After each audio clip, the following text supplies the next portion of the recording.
Hello student, तो कैसे हो आप सभी। उम्मीद करता हूँ आप सभी बहुत ही अच्छे होंगे। तो आज के इस वीडियो में हम पढ़ने वाले हैं क्लास 12th फिजिक्स। अब फिजिक्स का दूसरा चैप्टर हम पढ़ने वाले हैं जो है विद्युत विभव तथा धारिता। याद रखेंगे, इसे ही स्थिर वैद्युत विभव तथा धारिता भी कहते हैं, उससे कंफ्यूजन नहीं होना है। तो आज के इस वीडियो में इस चैप्टर के हम टॉप 10 सबसे महत्वपूर्ण सब्जेक्टिव क्वेश्चन को देखने वाले हैं, जो क्वेश्चन बिहार बोर्ड के स्टूडेंटों के लिए वेरी इंपॉर्टेंट है। याद रखेंगे, ये पूरी फ्री क्लासेस हो रही हैं, तो फ्री क्लासेस का भरपूर मैं कह सकता हूं कि लाभ उठाइए और अच्छे तरीके से समझने का सीखने का प्रयास कीजिएगा। मैं आपको बता दूं, ये 10 सबसे महत्वपूर्ण इस चैप्टर के टॉपिक रहेंगे सब्जेक्टिव में, ठीक है ना। तो चलिए अब स्टार्ट करते हैं, समझते हैं जी। अभी मैं शुरू में थोड़े से छोटे जो क्वेश्चन होंगे, लघु क्वेश्चन होते हैं, उसको हम बताएंगे। अंत में 2 इंपॉर्टेंट महत्वपूर्ण डेरिवेशन हम कराएंगे जो 5-5 नंबर में पूछे जाते हैं, ठीक है ना। तो उसको आप जरूर देखिएगा। चलिए जी, अब इसको हम देख लेते हैं। चलिए, यहाँ पे क्लास 12 फिजिक्स है, दूसरा हमारा चैप्टर है सब्जेक्टिव VBI, यहाँ पे दिखाई दे रहा है। पहला हमारा यहाँ पे इंपॉर्टेंट क्वेश्चन कह रहा है कि चालक की धारिता से आप क्या समझते हैं। मतलब यहाँ पे हमें धारिता का परिभाषा हमसे पूछ लिया गया। तो चलिए जी, चालक की धारिता हम समझ लेते हैं। चालक की धारिता किसे कहेंगे, तो किसी चालक की धारिता आवेश की उस मात्रा के बराबर होती है जो उसके विभव में इकाई वोल्ट के वृद्धि के लिए आवश्यक होता है। ये हो गया चालक की धारिता का परिभाषा। बट मैं जानता हूं आपको तो याद नहीं हुआ होगा, कोई टेंशन वाली बात नहीं है, याद कराते हैं जी। देखिए, चालक की धारिता का फॉर्मूला होता है C=Q/V, ठीक है ना। तो ये धारिता का फॉर्मूला होता है, जहां पे ये Q क्या है, Q है आवेश, और यहां पे V क्या है, V है विभव, V क्या है, विभव है। और यहां पे C क्या है, धारिता, C क्या है, धारिता है, ठीक है ना। तो यहां पे इतनी बात समझ के यहां पर ये बात बताया गया है कि यदि हम V के मान को, यहां पे V क्या है, विभव है, विभव ही तो है V। तो यदि V के मान को हम 1 वोल्ट ले लेते हैं, 1 वोल्ट, ठीक है ना। यदि V के मान को हम 1 वोल्ट ले लेते हैं, या 1 को इकाई वोल्ट भी कहते हैं, तो 1 वोल्ट यदि V के मान को ले लिए, तो यदि इसकी जगह पर 1 हम रखेंगे तो 1 का नीचे कोई मतलब नहीं होता है, तो उस समय पर जो आवेश होगा वो C के बराबर हो जाएगा। तो उस समय पर जो आवेश होगा ना, उस समय पर जो आवेश होगा वो किसके बराबर हो जाएगा, वो धारिता मतलब C के बराबर हो जाएगा, मतलब धारिता के बराबर हो जाएगा, धारिता के बराबर हो जाएगा। जो आवेश होगा उस समय वो धारिता के बराबर हो जाएगा। समझ रहे हैं मैं क्या कह रहा हूं।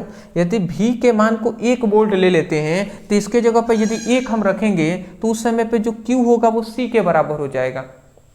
तो हम यही कह रहे हैं कि आप ऐसे परिभाषा कह सकते हैं कि किसी चालक की धारिता, कोई भी चालक है, ये कहाँ से भैया, ये सब कहाँ से आ गए इधर, ये कोई चालक है, ठीक है ना। देखिए, ये कोई चालक है, तो किसी चालक की, कोई भी एक चालक है, तो हम इसकी धारिता बात कर रहे हैं, धारिता जिसे हम C से दर्शाते हैं। तो हम ये कह रहे हैं कि किसी चालक की धारिता आवेश के उस मात्रा के बराबर होती है जो उसके विभव में इकाई वोल्ट के वृद्धि के लिए आवश्यक होता है। समझ रहे हैं, यही परिभाषा बोलना है आपको, रटना यहां से नहीं है, समझ के याद करना है। हम ये कह रहे हैं कि किसी चालक की धारिता आवेश के उस मात्रा के बराबर होती है जो उसके विभव में इकाई वोल्ट के वृद्धि के लिए आवश्यक होता है। अब वही बात हमने लिखा है, किसी चालक की धारिता आवेश के उस मात्रा के बराबर होती है जो उसके विभव में इकाई वोल्ट के वृद्धि के लिए आवश्यक होता है।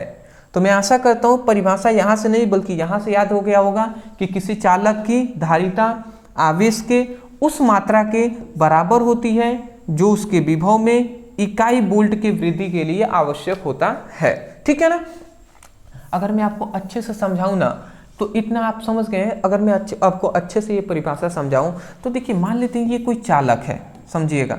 सपोज डेट ऐसा हमने मान लिया ये एक चालक है, ये एक चालक है हमारा, ठीक है ना। अब इस चालक पर आवेश मान लेते, मतलब इस चालक में 15 वोल्ट मान लेते हैं, 15 वोल्ट आवेश है, ठीक है ना। इस चालक पर 15 वोल्ट का विभव है। अब 15 वोल्ट है ना यहाँ पे 15 वोल्ट, तो अब इसको हमें 16 वोल्ट करना है, 16 वोल्ट करना है। तो 15 से 16 वोल्ट करने के लिए हमें कितने की वृद्धि करना पड़ रहा है, 1 वोल्ट की वृद्धि करना पड़ रहा है। तो यहाँ पे समझेंगे ये एक चालक है जिस पर 15 वोल्ट का विभव है, तो 15 से 16 करने के लिए जितने हमें इस चालक में आवेश प्रवाहित करने पड़ेंगे ना, उस आवेश की मात्रा को ही हम विद्युत मतलब धारिता कहते हैं। देखिए 15 से 16 करने के लिए हमें और भी आवेश इसमें डालना करेगा, इसमें प्रवाहित करना पड़ेगा। तो जितने हम आवेश प्रवाहित करेंगे ना, उसकी जो मात्रा होगी वही मात्रा क्या कहलाएगी, चालक की धारिता कहलाएगी। तो 15 से 16 कर रहे हैं तो 1 ही वोल्ट की ना वृद्धि कर रहे हैं। तो हम यही कह रहे हैं कि किसी चालक की धारिता आवेश की उस मात्रा के बराबर होती है जो उसके विभव में 1 वोल्ट की वृद्धि के लिए आवश्यक होता है। 15 से 16 कर रहे हैं तो 1 ही वोल्ट की तो वृद्धि कर रहे हैं, तो उसके लिए आवश्यक होता है वही होता है धारिता। आशा करता हूं समझ के होंगे। यहाँ पे कुछ पॉइंट्स हैं जो आपको नोट डाउन कर लेना है। यहाँ पे मैं बता दे रहा हूं, सबसे पहली बात कि इसका मात्रक, दूसरा आपको याद रखना है राशि, और तीसरा आपको याद रखना है बीमा।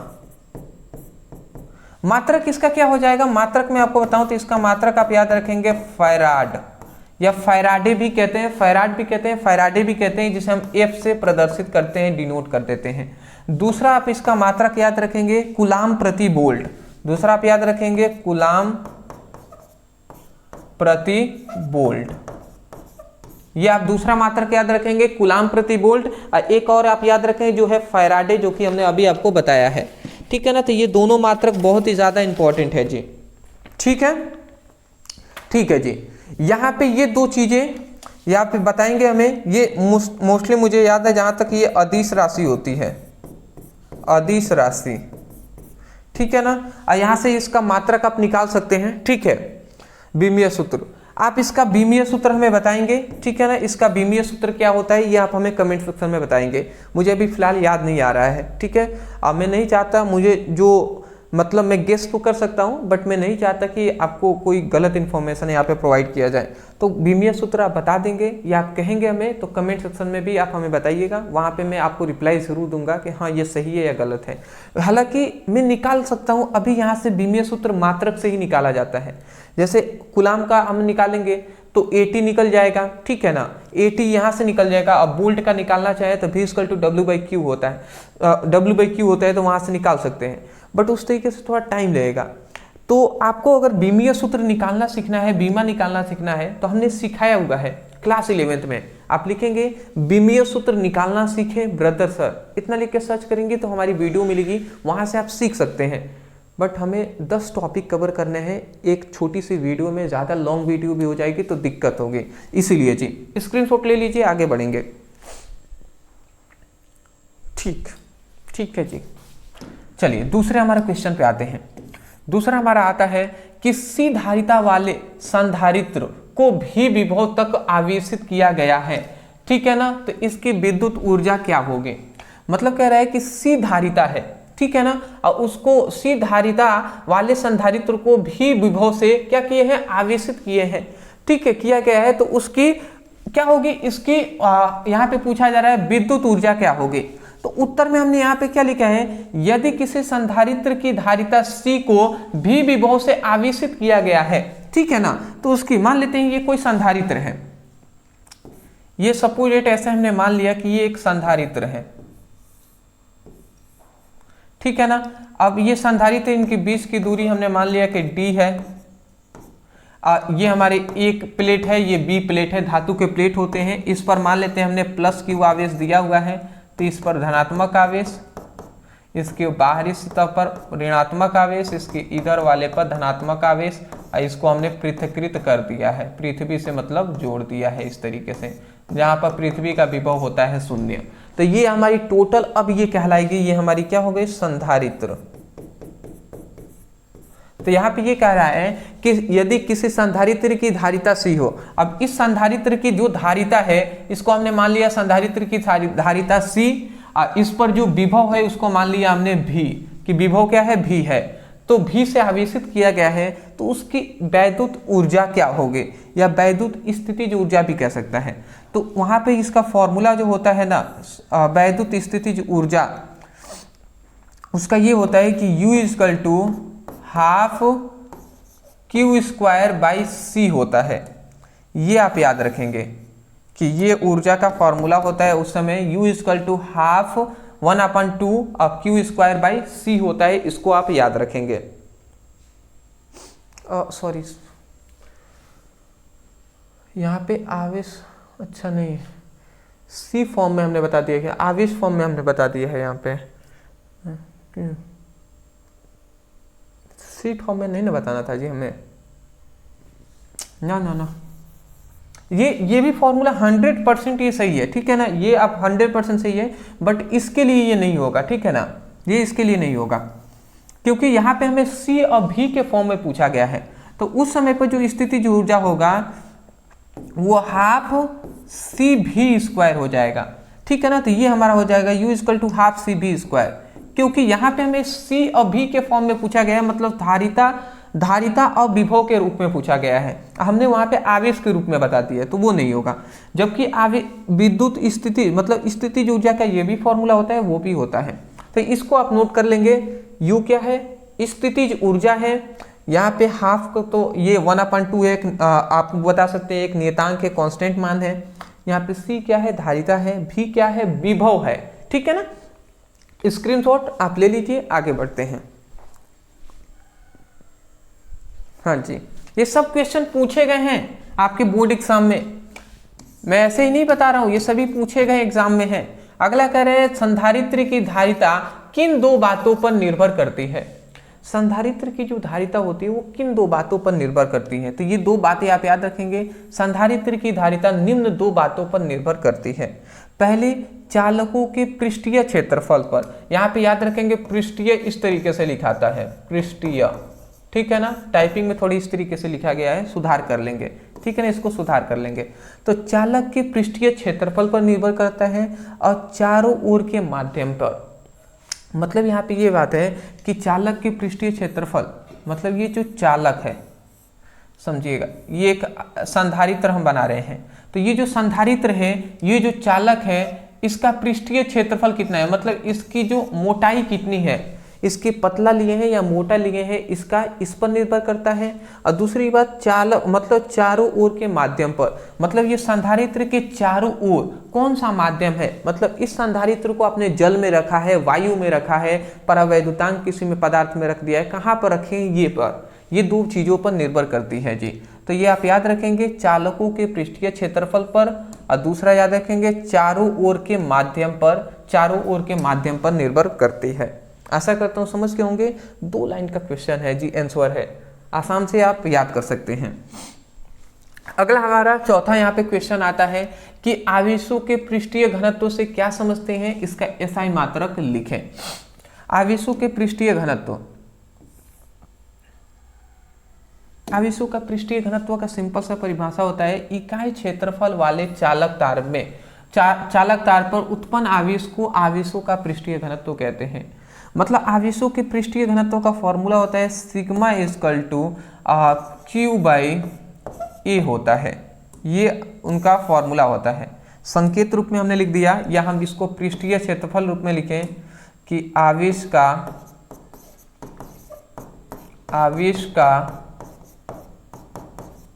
पृष्ठीय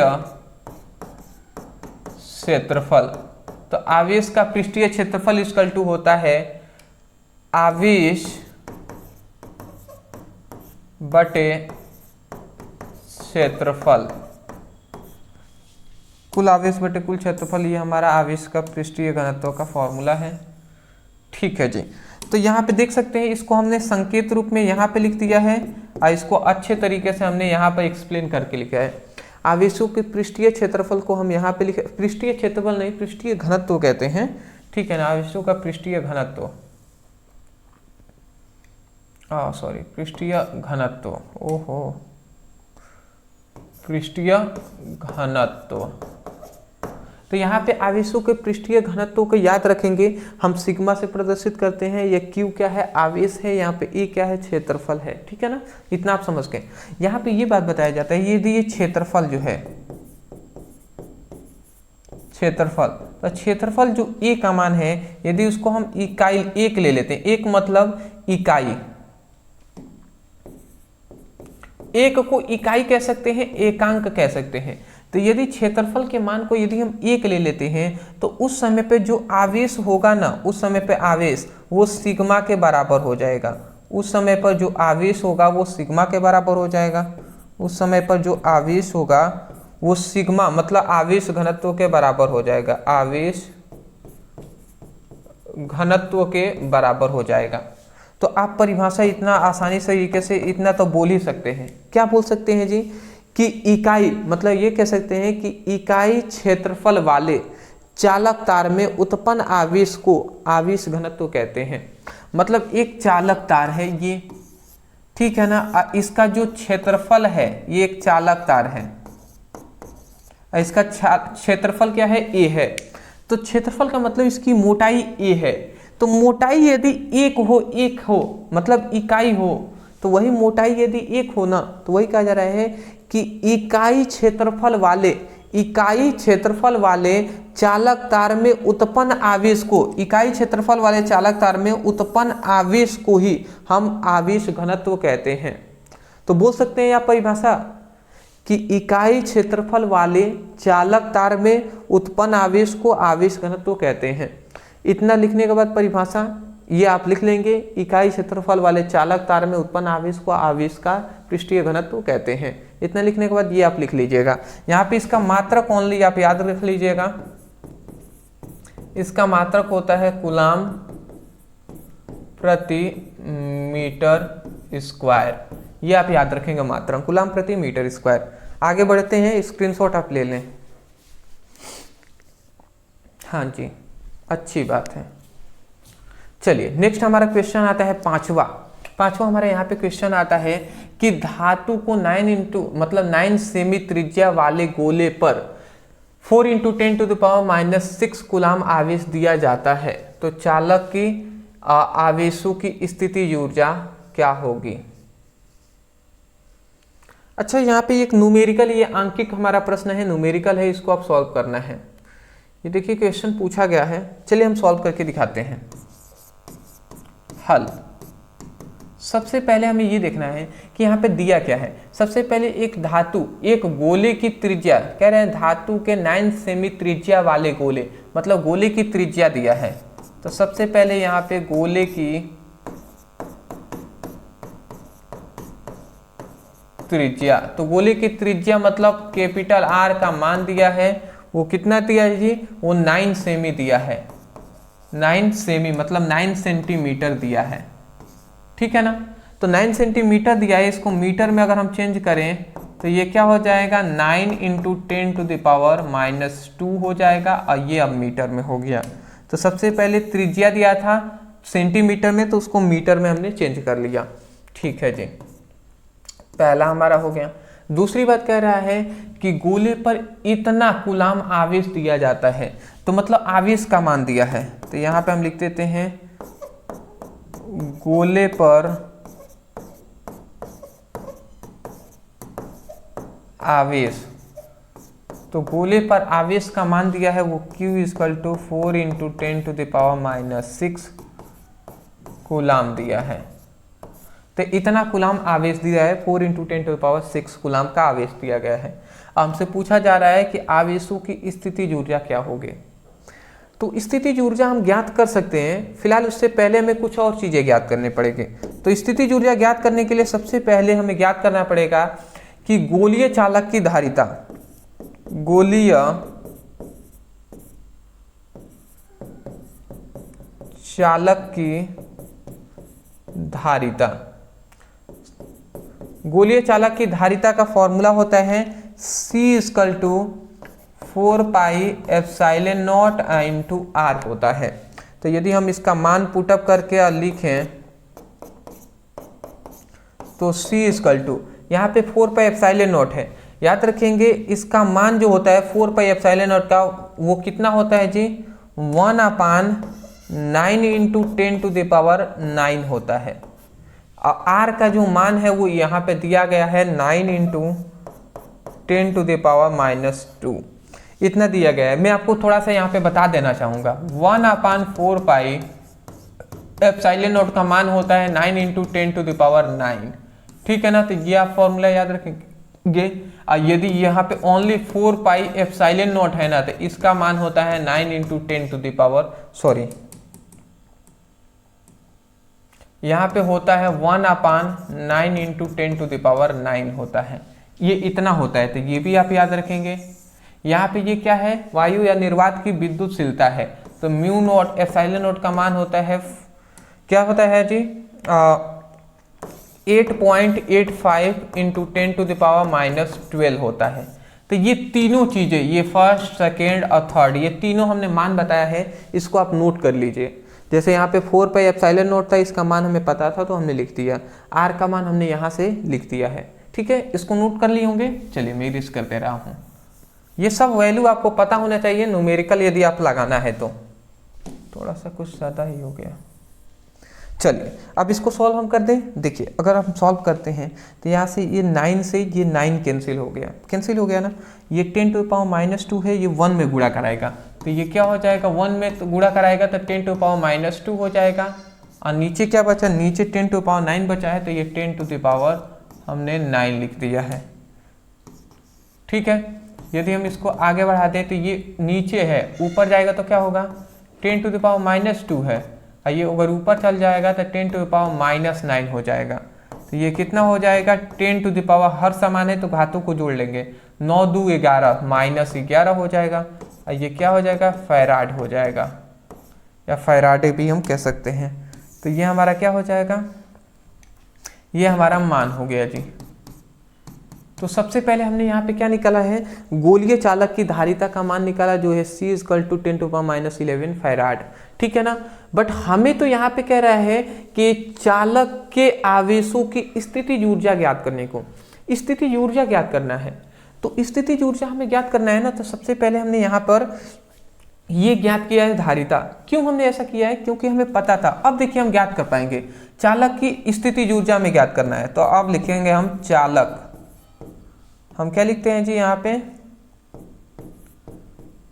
चालक की स्थितिज ऊर्जा। तो अब हम लिखते हैं चालक की स्थितिज ऊर्जा। चालक की स्थितिज ऊर्जा U = क्या होता है जी, U = होता है हाफ। अब देखिए यहाँ पे हमें दो ही चीज दिया है। हम स्थितिज ऊर्जा का फॉर्मूला जानते हैं, 2-3 फॉर्मूला जानते हैं। एक तो हाफ और CV² दिया है तो ये हम जानते हैं, और एक और हम फॉर्मूला जानते हैं U = हाफ और Q² और बाई क्या होता है C होता है। तो ये दोनों हम फॉर्मूला जानते हैं, ये भी। अब जरूरी बात यह है कि स्थितिज ऊर्जा ज्ञात करने के लिए दोनों में से कौन सा फॉर्मूला लगाएं। तो अगर हम इसमें देखें तो C का मान दिया है, तो देखिए हमने C का तो मान यहाँ पे दिया गया है। अब V का मान चाहिए, तो V का मान क्या इसमें दिया गया है, त्रिज्या का मान दिया है, आवेश का मान दिया है, V का तो मान नहीं दिया गया है। तो जब नहीं दिया है तो कैसे हम ज्ञात कर पाएंगे, इसलिए ये फॉर्मूला तो नहीं लगाएंगे। अब नीचे वाला देख लेते हैं। तो हाफ का तो मान दिया है, Q का मान दिया है, आवेश का मान देखिए गोले पर आवेश का मान दिया ही है, और फिर से C का भी मान यहाँ पे दिया गया है। इसका मतलब हमें ये फॉर्मूला लगाना है, ठीक है ना।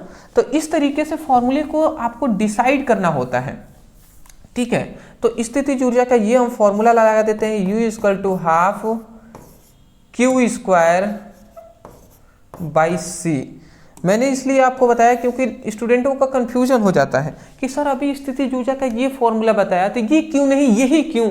तो बाबू ये है जी रीजन, ठीक है ना। कंफ्यूजन बिल्कुल भी आपको नहीं होनी चाहिए अगर आप हमसे पढ़ रहे हैं तो। अब देखिए ये हाफ है तो ये हम हाफ लिख देते हैं। Q का मान कितना है जी, Q का मान है 4 ×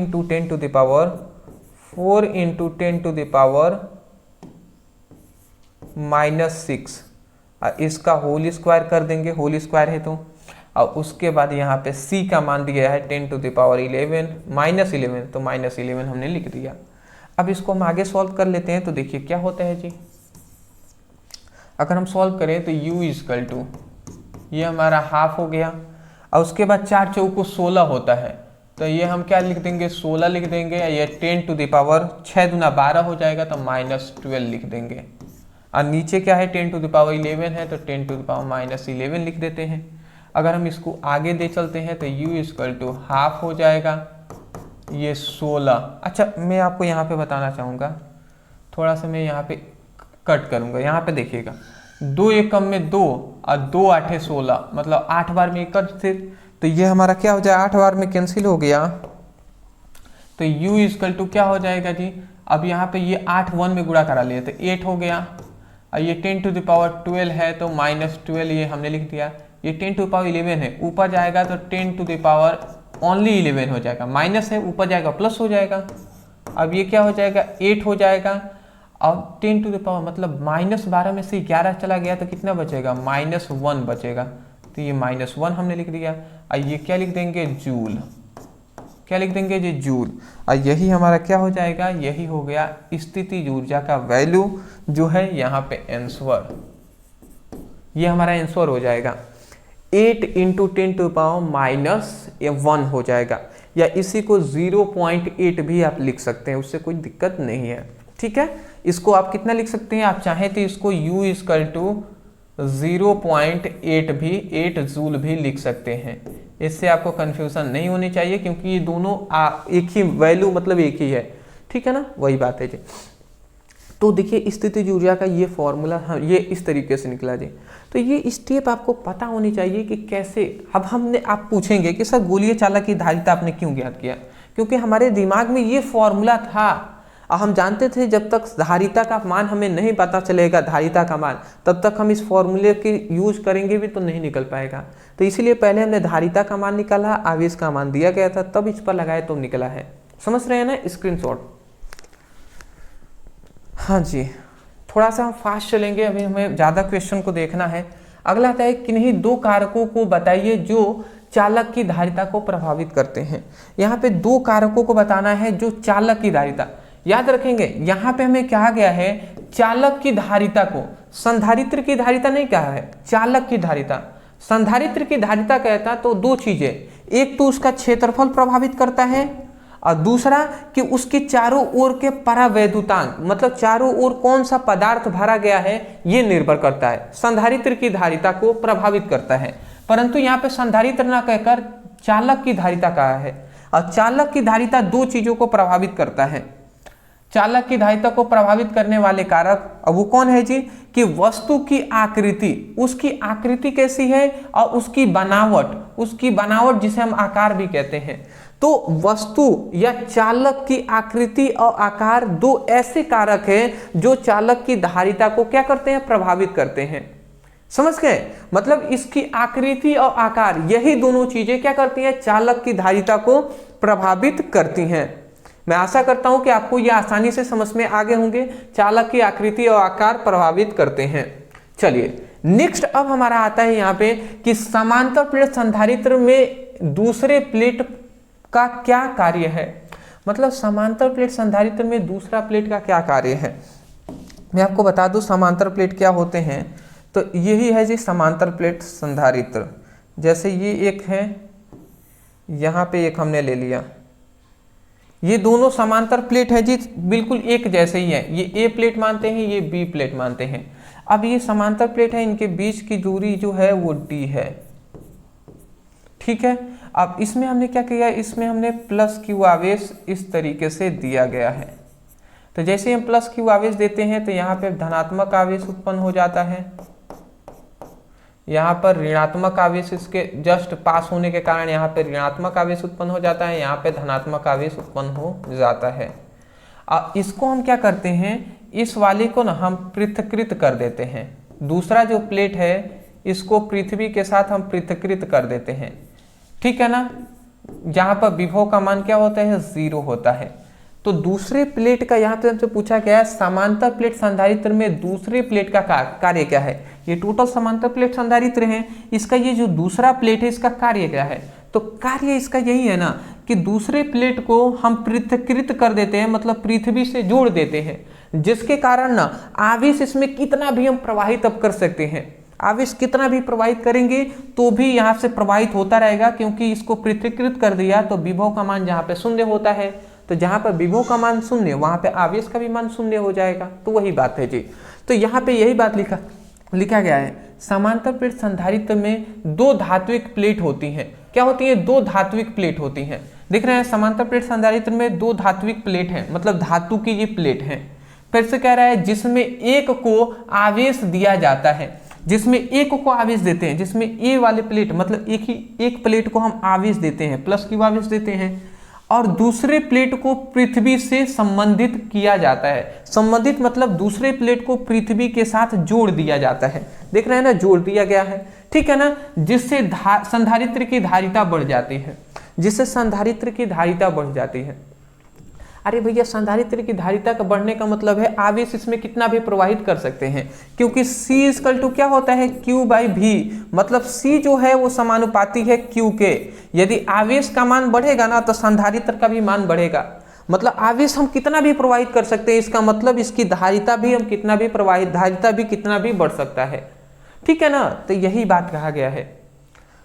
मैं आशा करता हूं आप समझ गए होंगे कि मतलब इसमें समांतर प्लेट संधारित्र में दो धात्विक प्लेट होती हैं तथा एक प्लेट को आवेशित, एक प्लेट को मतलब यहाँ पे ये कहा गया है समांतर प्लेट संधारित्र, मतलब समांतर प्लेट संधारित्र में दो धात्विक प्लेट होती हैं तथा एक को आवेश दिया जाता है तथा दूसरे प्लेट को पृथ्वी से संबंधित कर दिया जाता है या पृथ्वी से जोड़ दिया जाता है, जिसके कारण समांतर प्लेट संधारित्र की धारिता जो होती है वो बढ़ जाती है, ठीक है ना। इतना लिखने के बाद ये फिगर बना लेंगे, ये लिखने के बाद स्क्रीनशॉट ले लीजिए।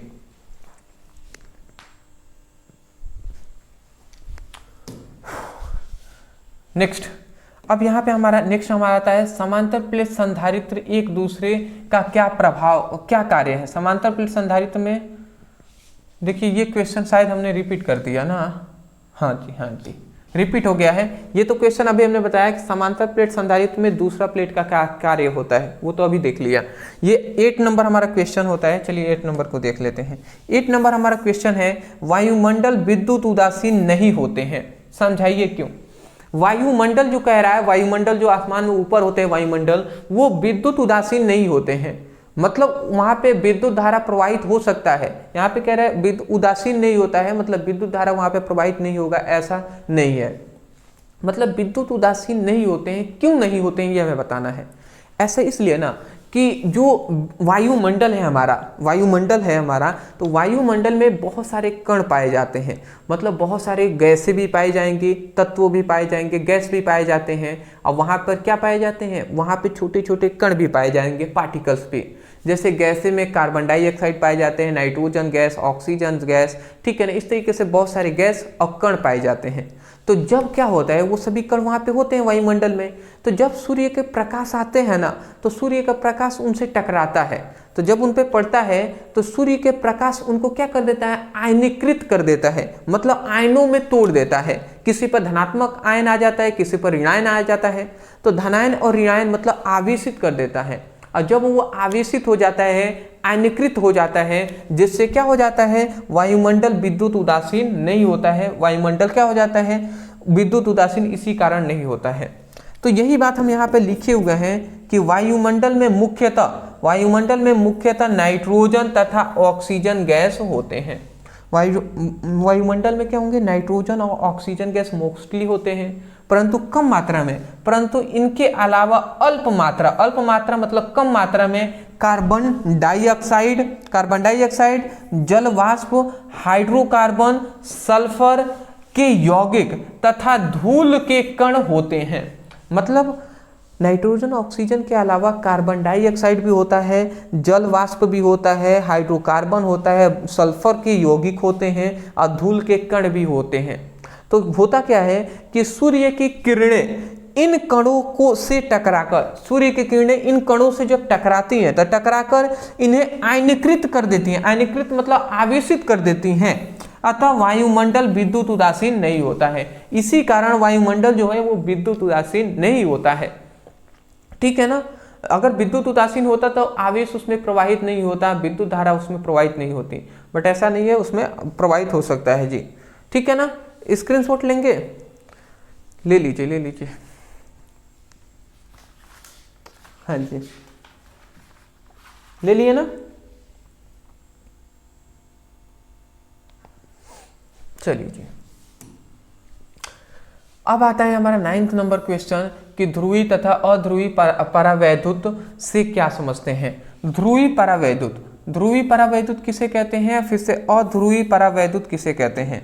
ध्रुवी परावैद्युत का मतलब होता है वे परावैद्युत, वैसे परावैद्युत जो धन आवेश तथा ऋण आवेश केंद्र अलग अलग होते हैं, उसे ध्रुवी परावैद्युत कहते हैं।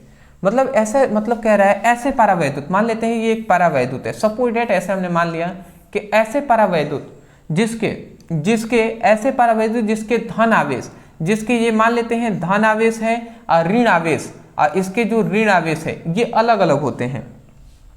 मतलब ये हम कहना ऐसे परावैद्युत जिसके धन आवेश और ऋण आवेश अलग अलग होते हैं, अलग अलग धन आवेश और ऋण आवेश अलग अलग होते हैं, उन्हें हम क्या कहते हैं, ध्रुवी परावैद्युत कहते हैं। मतलब इसके जो दोनों आवेश हैं वो अलग अलग होंगे। परंतु अध्रुवी परावैद्युत का मतलब है कि वैसे परावैद्युत जिसमें धन आवेश और ऋण आवेश केंद्र के एक ही बिंदु पर उपस्थित या संपाती होते हैं, उसे अध्रुवी परावैद्युत कहते हैं। मतलब ऐसे परावैद्युत जिसके जो धन आवेश और ऋण आवेश, ठीक है ना, दोनों इसके केंद्र पर ही उपस्थित होते हैं, केंद्र के बिंदु पर ही क्या होते हैं, संपाती होते हैं। मतलब इसके केंद्र पर ही धनात्मक भी होगा, केंद्र पर भी ऋणात्मक भी होगा और केंद्र पर ही धनात्मक भी होगा आवेश।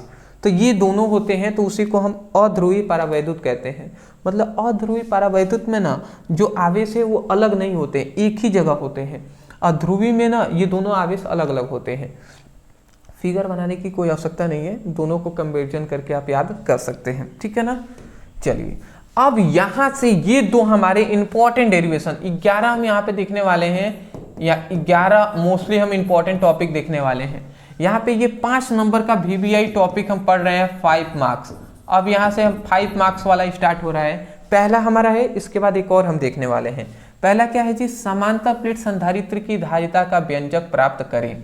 तो चलिए जी हम देख लेते हैं समांतर प्लेट संधारित्र का व्यंजक क्या होता है। देख लीजिए, तो हमने यहाँ पे कुछ चीजें लिखा गया है। समांतर प्लेट संधारित्र का व्यंजक यहाँ पे कुछ लिखा है ना, इस पर ध्यान नहीं देना है।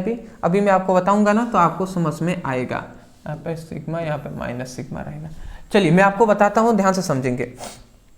एक फिगर में आपको बता रहा हूँ, इसको ध्यान से पहले आप समझेंगे।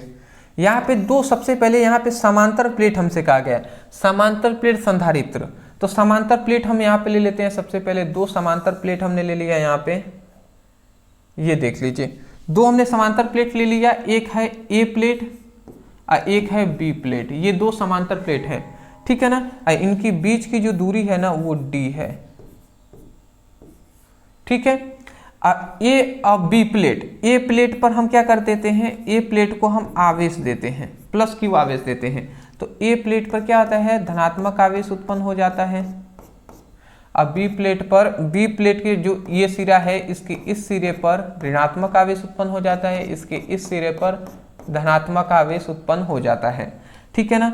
और जब इस पर हमने आवेश दिया धनात्मक, तो इसीलिए इसका आवेश घनत्व तो सिग्मा होता है, और बी प्लेट का आवेश घनत्व तो माइनस सिग्मा होता है, और इसका क्षेत्रफल जो होता है वो ए होता है, ठीक है। अनुप्रस्थ काट का क्षेत्रफल ए होता है। और इसको हम क्या कर देते हैं, दूसरे वाले प्लेट को हम पृथ्वी के साथ जोड़ देते हैं, मतलब पृथकृत कर देते हैं, जहाँ पर विभव का मान 0 होता है, ये आप याद रखेंगे। उसके बाद यहाँ पे कुछ विद्युत बल रेखाएं दर्शाएंगे। क्यों ऐसा दर्शा रहे हैं, ध्यान से समझेंगे। क्यों, क्योंकि देखिए ये यहाँ पे ना प्लस दिया, तो यहाँ पे आवेश कैसे, ऋणात्मक आवेश कैसे उत्पन्न हो गया, तो इसलिए क्योंकि यहाँ से बहुत सारी इस तरीके से विद्युत बल रेखाएं भी इस तरीके से निकलती हैं। तो इन विद्युत बल रेखाओं के कारण ना यहाँ पे क्या होता है, आवेश उत्पन्न हो जाता है, ठीक है ना। इतना आप समझ गए, तो चलिए हम आगे बढ़ते हैं। यहाँ पे देखिए हमने लिखा है, माना दो समांतर प्लेट ए व बी हैं। माना दो समांतर प्लेट ए व बी हैं जिनके बीच की दूरी डी है। अब इनके बीच की दूरी क्या है, डी है, देख रहे हैं ना, डी है कि नहीं, डी है। फिर से कह रहा है तथा ए प्लेट पर प्लस क्यू आवेश देने पर बी प्लेट पर ऋणात्मक आवेश उत्पन्न हो जाता है। मतलब ए प्लेट पर धनात्मक आवेश देने पर बी प्लेट पर ऋणात्मक आवेश उत्पन्न हो जाता है। तथा ए प्लेट को आवेश घनत्व, ए प्लेट पर आवेश घनत्व क्या है, यहाँ पे हम बताना चाहेंगे कि जो यहाँ पर ए प्लेट पर जो आवेश घनत्व है वो सिग्मा है, अब बी प्लेट पर आवेश घनत्व माइनस सिग्मा। तो देखिए ए प्लेट पर आवेश घनत्व सिग्मा, अब बी प्लेट पर आवेश घनत्व माइनस सिग्मा है, ठीक है ना। तो जो हमने यहाँ पे बताया है उसी को हमने यहाँ से हमने फिगर से समझाने का प्रयास किया है, इतना समझ के होंगे। ये एक डेरिवेशन है। तो अब हम यहाँ पे ज्ञात करेंगे, सबसे पहले गणना हम स्टार्ट कर रहे हैं, गणना। तो यहाँ पे हम ये करेंगे ना, सबसे पहले हम यहाँ पे लिखेंगे कि ये समांतर प्लेट संधारित्र की धारिता, मतलब हम यहाँ पे लिखेंगे कि धारिता, हम ये जानते हैं पहले कि चालक की धारिता क्या होती है। मतलब हम ये कह सकते हैं कि हम जानते हैं चालक की धारिता। तो चालक की धारिता का हम एक फॉर्मूला जानते हैं, वो हम क्या जानते हैं जी, चालक की धारिता C = क्या जानते हैं, Q/V होता है, ठीक है ना। तो ये हम फॉर्मूला जानते हैं, तो इसको हम समीकरण सबसे पहले, तो इसको समीकरण फर्स्ट मानेंगे। ओहो, ये हमारा, इसको समीकरण हम फर्स्ट मानेंगे। सबसे पहली बात कि हम जानते हैं कि चालक की धारिता का ये फॉर्मूला होता है C = Q/V, ये हमने लिख दिया। दूसरा अब हम ये भी जानते हैं, दूसरा अब हम ज्ञात करेंगे ये जो समांतर प्लेट है, तो समांतर प्लेटों के बीच उत्पन्न विद्युत क्षेत्र की तीव्रता। तो हम यहाँ पे लिखेंगे समांतर प्लेटों के बीच, समांतर प्लेटों के बीच विद्युत क्षेत्र की तीव्रता, विद्युत क्षेत्र की तीव्रता। तो ये जो समांतर प्लेट है इनके बीच विद्युत क्षेत्र की तीव्रता, तो गॉस के प्रमेय से हम ये विद्युत क्षेत्र की तीव्रता E = σ/2ε0 पढ़ा था। सिग्मा बाई, मतलब ये हमने फॉर्मूला पढ़ाया था विद्युत क्षेत्र की। गॉस के प्रमेय का दूसरा अनुप्रयोग पढ़ेंगे ना, जिसमें हमें बताया है आयताकार चालक के लिए या आयताकार चादर के लिए उत्पन्न विद्युत क्षेत्र की तीव्रता E = σ/2ε0 बताया था। तो यही हम फॉर्मूला का प्रयोग करेंगे। बट सिग्मा यहाँ पे दो है, एक ये है एक ये है, तो दोनों का हम अंतर कर देंगे। तो एक का सिग्मा क्या है, सिग्मा है, और दूसरे का माइनस सिग्मा है, और इन दोनों का हम अंतर कर देंगे, और उसके बाद 2ε0 है तो 2ε0 लिख देंगे। तो इसका हमने फॉर्मूला गॉस के प्रमेय का प्रयोग कर लिया। अब यहाँ से हम, यहाँ से अगर इसको सॉल्व करें तो ये क्या हो जाएगा जी, यहाँ से अगर हम सॉल्व करें तो ये E = ये माइनस माइनस प्लस हो जाएंगे, तो ये क्या हो जाएगा, सिग्मा प्लस सिग्मा अब बाई 2ε0 हो जाएगा। यदि मैं यहाँ से सॉल्व करना चाहूँ तो ये क्या हो जाएगा जी, यहाँ पे मैं आपको बता दे रहा हूँ, यहीं पे, यहाँ पे अगर आप देखें तो E = क्या हो जाएगा, सिग्मा और सिग्मा क्या हो जाएगा, 2 सिग्मा हो जाएंगे, अब बाई 2ε0 हो जाएगा। अब ये 2 से ये 2 कैंसिल हो जाएगा, तो यहाँ से जो E का मान निकला ना वो क्या निकलेगा, σ/ε0, σ/ε0। तो ये हमारा वैल्यू हो गया जी। मतलब विद्युत क्षेत्र की तीव्रता σ/ε0, ये हमारा मान निकल गया। पहले C का मान, फिर से E का मान निकल गया। जब ये दोनों चीजें निकल गया, सबसे पहले C का वैल्यू हमने जानते ही हैं, E का मान निकाल लिया कि समांतर प्लेटों के बीच विद्युत क्षेत्र की तीव्रता। तो अब हमारा तीसरा काम ये रहेगा कि इन प्लेटों के बीच उत्पन्न विभव का मान ज्ञात करना। तो हम लिखेंगे तब प्लेटों पर उत्पन्न विभव, प्लेटों पर उत्पन्न विभव हम ज्ञात करेंगे। तो प्लेटों पर उत्पन्न विभव V = हम फॉर्मूला जानते हैं, V = E × D होता है, ये हम फॉर्मूला जानते हैं। समझ रहे हैं ना। अब आप सोचेंगे, फिर से यहाँ पे स्टूडेंटों का कंफ्यूजन आता है, मैं देखता हूँ, कहते हैं सर ये कहाँ से फॉर्मूला आया, अभी तक तो हमने पढ़ा ही नहीं, ठीक है। तो ये फॉर्मूला ऐसे आया क्योंकि देखिए हम इतना बात जानते हैं, जब विभव का फॉर्मूला V इक्वल टू क्या पढ़ा था, W/Q पढ़ा था। तो विद्युत विभव V इक्वल टू कार्य बटे आवेश होता है। तो यहाँ से हमने फॉर्मूला एक पढ़ा था, यहाँ से हमने बताया था कि जो V होता है वो W के बराबर होता है। ये फॉर्मूला जब विभव पढ़ाया था तो उसमें हमने ये वाला बात बताया था कि V W के बराबर होता है। और एक और हमने विद्युत क्षेत्र की तीव्रता E इक्वल टू F/Q पढ़ा था कि एकांक आवेश पर लगने वाला बल विद्युत क्षेत्र की तीव्रता के बराबर होता है। तो यहाँ से हमने बताया था कि जो बल होता है वो विद्युत क्षेत्र की तीव्रता के बराबर होता है। तो ये दोनों हमने इस फॉर्मूले से ये दोनों बातें पहले बताई हुई हैं। तो यहाँ से देखिए कार्य बराबर क्या होता है, कार्य बराबर अगर हम कहें तो बल गुणे विस्थापन होता है, यही होता है बल गुणे विस्थापन। तो देखिए कार्य बराबर बल गुणे विस्थापन होता है ना, तो कार्य की ही मोस्टली गणना कर रहे हैं, बट यहाँ पे विभव हमें चाहिए। तो देखिए हम जानते हैं कार्य जो होता है वो विभव के बराबर होता है, इसलिए इस W की जगह पर हम V लिख सकते हैं, तो V हमने लिख दिया। F हम जानते हैं कि E के बराबर होता है, तो F की जगह पर हम E लिख सकते हैं, तो E लिख दिया। और D क्या है, विस्थापन, तो इन दोनों के बीच की दूरी D है ना, तो यही हमने D लिख दिया। तो यही V equal to E into D, यही हमने यहाँ पे लिखा हुआ है, समझ रहे हैं। तो ये डीप में इतनी बातें करके दिमाग में तब यहाँ से आया है ये फॉर्मूला। अब स्टूडेंट कंफ्यूज हो जाते हैं, सर आया कहाँ से, ये आया कहाँ से, तो बाबू यहाँ से आया है, ठीक है ना। बहुत डीप में जाना पड़ेगा तब आपको सब कुछ नॉलेज आएंगी, ठीक है। ऊपर ऊपर बहुत मुश्किल हो जाएगा दोस्त। अगला, अब ये हमारा आ गया ना, इस पर मान रखते हैं। तो देखिए V इक्वल टू, अब E का मान है, यहाँ से E का मान अगर देखें हम यहाँ से निकाल लिए हैं, तो E का मान यहाँ पे पुटअप कर देंगे, सिग्मा बाई एप्सिलॉन नॉट है। तो सिग्मा यहाँ पे हम सिग्मा बाई रख देते हैं, बाई एप्सिलॉन नॉट है, और D है ना, तो ये D इधर गुणा हो जाएगा तो D हो जाएगा। तो मोस्टली हम कह सकते हैं कि इसको हटाइए, ये इसको हम कोष्ठ में बंद कर देते हैं, और इसको हम समीकरण 2 कर लेते हैं। ये हमारा समीकरण फर्स्ट था, ये हमारा समीकरण सेकेंड। अब हमें यहाँ पे तब हम लिखेंगे तब समांतर प्लेट संधारित्र की धारिता, समांतर प्लेट संधारित्र की धारिता, तब हम लिखेंगे समांतर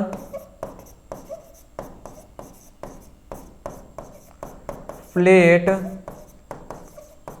संधारित्र की धारिता, समांतर प्लेट संधारित्र की धारिता। तो समांतर प्लेट संधारित्र की धारिता C इक्वल टू क्या होता है, समांतर प्लेट संधारित्र की धारिता C इक्वल टू क्या होता है, Q बाई V होता है, ये होता है ना जी। देखिए समांतर प्लेट संधारित्र की धारिता C equal to Q by V, तो ये हमने लिख दिया यहाँ पे।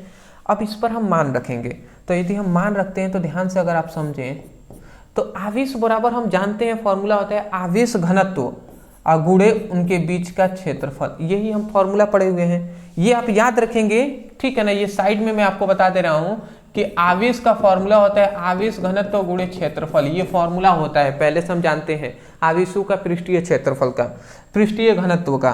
तो यही आवेश घनत्व गुणे क्षेत्रफल, ये Q की जगह पर रख दिया, Q की जगह पर। और उसके बाद यहाँ पे हम लिखें V के जगह पर हम यहाँ से रख देंगे सिग्मा D, ठीक है ना, सिग्मा D अब बाई A है तो A हमने लिख दिया, ठीक है ना। अब इस सिग्मा से ये सिग्मा कैंसिल हो जाएगा, तो जैसे ये सिग्मा से सिग्मा कैंसिल हो गया तो C इक्वल टू क्या हो जाएगा, यहाँ पे A है तो A हम लिख देंगे।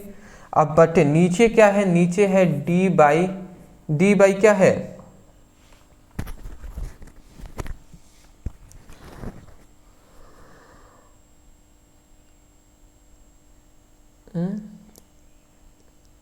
सॉरी गलत हमने यहाँ पे किया ना। देखिए यहाँ पे V का जो मान था वो sigma D into epsilon not था, सिग्मा D इंटू A यहाँ पे हमने लिख दिया है, तो ये गलत कर दिया। यहाँ पे एप्सिलॉन नॉट हमें लिखना चाहिए था, यहाँ पे दिखाई तो दे रहा है ना आपको। एक काम करते हैं हम यहाँ से इरेज ही कर देते हैं, ठीक है ना, अच्छे से समझ में आना चाहिए। मैं आपको बताना चाहूँगा, देखिए यहाँ से हमें इतना बात तो फॉर्मूला से ये पता चल गया ना, ये फॉर्मूले से। अब इसमें हम मान अगर पुटअप करते हैं तो देख लीजिए C इक्वल टू Q के जगह पे आवेश घनत्व गुणे क्षेत्रफल होता है, ये हमने लिख दिया। V के जगह पे यहाँ से मान रखेंगे सिग्मा इंटू D और बाई एप्सिलॉन नॉट है तो ये एप्सिलॉन नॉट लिख दिया। ये सिग्मा से ये सिग्मा कैंसिल हो गया, तो अब बचा क्या, ये एप्सिलॉन नॉट चला जाएगा ऊपर, गुणा करा देगा ए में, तो ए में गुणा कराएगा तो ये क्या हो जाएगा, C equal to A epsilon naught, A epsilon naught, और डी है तो डी हम यहाँ पे लिख देंगे। तो ये हमारा निकल गया जी, ये हमारा निकल गया, ये हमारा हो गया प्रूव्ड। ठीक है ना, C equal to A epsilon naught by D होता है, तो ये आप याद रखेंगे। यही है समांतर प्लेट संधारित्र की धारिता का व्यंजक C equal to A epsilon naught by D. Screenshot ले लीजिए, आगे बढ़ेंगे जी। बेहतर, ये थोड़ा सा इंपॉर्टेंट था जी, ठीक है ना, तो इसको आप बिल्कुल तैयार रखेंगे, और बहुत ज़्यादा इंपॉर्टेंट ये मैं कह सकता हूँ कि डेरिवेशन है। मैं आशा करता हूँ कि प्रत्येक स्टूडेंट इस डेरिवेशन को ज़रूर याद रखेंगे। जितने भी बिहार बोर्ड के स्टूडेंट हैं उनको मैं कहूँगा कि ये नोट्स प्रत्येक स्टूडेंटों को लेना अनिवार्य है, और ये प्रत्येक स्टूडेंट जो अपने बोर्ड एग्जाम में अच्छा नंबर लाना चाहते हैं वो इस नोट्स को ज़रूर लेंगे। यहाँ पे मैं बता दूँ, बिहार बोर्ड इंटर परीक्षा मतलब 12th परीक्षा के लिए फिजिक्स और केमिस्ट्री इन दोनों का मैं नोट्स प्रोवाइड कर रहा हूँ। लक्ष्य नोट्स है, बहुत ही अच्छा नोट्स है, जिसमें आपको याद रखेंगे फिजिक्स के टोटल कितने चैप्टर होते हैं जी। अगर मैं आपसे कहूँ तो फिजिक्स के होते हैं टोटल 15 चैप्टर, और केमिस्ट्री के होते हैं टोटल 16 चैप्टर, और इन सभी को मिलाकर 31 चैप्टर होते हैं। तो 31 चैप्टर का चैप्टर वाइज सभी संपूर्ण किताब के आपको सब्जेक्टिव नोट्स दिया जाएगा। याद रखेंगे 31 चैप्टर है ना, तो चैप्टर वाइज सभी का आपको इंपॉर्टेंट जो सब्जेक्टिव नोट्स है उसको दिया जा रहा है। उसके बाद इसी चैप्टर वाइज संपूर्ण किताब के ऑब्जेक्टिव भी दिया जाएगा चैप्टर वाइज इसलिए हम देने का आपको प्रोवाइड कर रहे हैं, जिससे आपको आसानी तरीके से सब कुछ समझ में आए कि कितना चैप्टर आपने तैयार कर लिया है। पहले चैप्टर का सब्जेक्टिव तैयार हो गया, फिर ऑब्जेक्टिव तैयार कीजिए, फिर आपको पता चल गया पहले चैप्टर का सब्जेक्टिव ऑब्जेक्टिव तैयार है, फिर आप दूसरे पर बढ़ेंगे, फिर तीसरे पे, फिर चौथे पर। इस तरीके से सीक्वेंस वाइज आप पढ़ाई करेंगे बेहतर तरीके से, तब आप एक अच्छा नंबर लाएंगे। और मेरा पूरा विश्वास है जो स्टूडेंट सीरियस है अपने लाइफ के प्रति, उनका आराम तरीके से इस नोट्स को लेकर और इससे अच्छे से पढ़ाई करके आप 90 to 95% आराम से ला देंगे। बट यही है, लेने से नहीं होगा बल्कि पढ़ने से होगा। तो लेकर अच्छे तरीके से पढ़ाई कीजिएगा। नीचे व्हाट्सएप नंबर दिखाई दे रहा है, व्हाट्सएप नंबर पे ओनली मैसेज करना है, ठीक है ना। आप मैसेज करेंगे, वहां से बताएंगे व्हाट्सएप पर कि सर हमें बिहार बोर्ड का फिजिक्स केमिस्ट्री का नोट्स चाहिए। इतना लिखकर आप मैसेज करेंगे ना, तो हमारी टीम आपको तुरंत रिप्लाई देंगे। वहां पे एक स्कैनर दिया जाएगा, पेमेंट करने के बाद जो स्क्रीनशॉट होता है पेमेंट का, उसको व्हाट्सएप पर सेंड कर दीजिएगा। जैसे ही सेंड करेंगे तुरंत आपको पीडीएफ नोट्स है आपके व्हाट्सएप पर सेंड कर दिए जाएंगे। व्हाट्सएप पर ही सेंड किए जाएंगे। 1 ईयर का उस पर वारंटी आपको रहेगा, परेशान नहीं होंगे। अगर भूल चूक से आपके व्हाट्सएप से डिलीट भी हो जाता है तो आप फिर से आप व्हाट्सएप पे मैसेज करके मांग सकते हैं, ठीक है ना, कोई दिक्कत वाली बात नहीं होगी। तो 1 ईयर की वैलिडिटी है पूरी अंतिम तक, जब तक आपका 26 का एग्जाम कंप्लीट नहीं हो जाता तब तक ये आपके लिए मिलता रहेगा। अगर आपके भूल से डिलीट हो जाता है तो नीचे नंबर है, मैसेज कर लीजिएगा। अगला हमारा आता है वैद्युत द्विध्रुव क्या है। अब वैद्युत द्विध्रुव के कारण किसी बिंदु पर वैद्युत विभव का व्यंजक प्राप्त करें। देखिए मैं इसको करा देता, ठीक है ना, बट मुझे क्या है कि मेरे अभी कॉलेज में मुझे जाना है, बहुत ही ज़रूरी है, समय मेरे पास नहीं है। तो मैं आपसे कहूँगा, मैं आपसे रिक्वेस्ट करूँगा कि देखिए नोट्स आप जब लेंगे ना, तो नोट्स में हमने ये सब कुछ प्रोवाइड किया गया है, तो उसमें आपको ये मिल जाएगा।